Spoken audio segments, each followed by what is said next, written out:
Using a credit card feels easy. You tap, you swipe, you move on.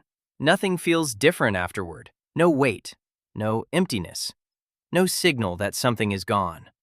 So why does spending with a credit card feel so different from spending cash? And why does that difference matter so much? Most people think credit cards are dangerous because they encourage bad habits. That if credit cards cause problems, it must be because people are careless. But that explanation is too simple. Credit cards don't change behavior because people suddenly stop caring. They change behavior because they change how money is experienced.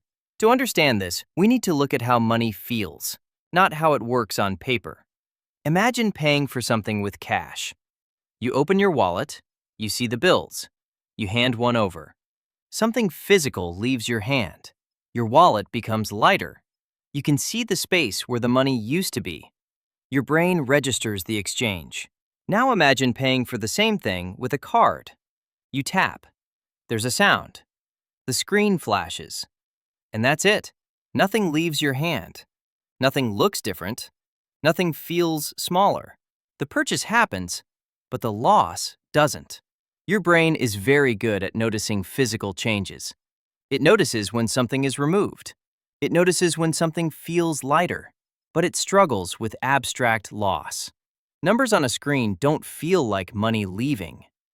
So when you use a credit card, your brain records the reward, but delays the cost. That delay matters, because when cost is delayed, spending feels easier. Not because you're careless, but because the signal is weaker. Here's the key idea. Credit cards separate spending from paying. The spending happens now. The paying happens later. And when those two moments are split, the brain treats them as separate events. One feels good, the other feels distant. This is why credit card spending often feels painless in the moment and heavy much later. The card didn't create the problem, the timing did. This isn't about self-control. Even people who understand money well feel this effect. Because this isn't a knowledge issue. It's a design issue. Credit cards were built for convenience, and convenience removes friction. Friction is what helps the brain slow down. When friction disappears, spending speeds up, quietly. That's why small purchases feel harmless. They don't trigger discomfort. They don't feel like real spending. In the last video, we talked about why saving feels hard. Credit cards make that harder in a quiet way. Because when spending doesn't feel real, it doesn't feel like it competes with saving. But it does. Just later. And later is when people feel confused, not in control.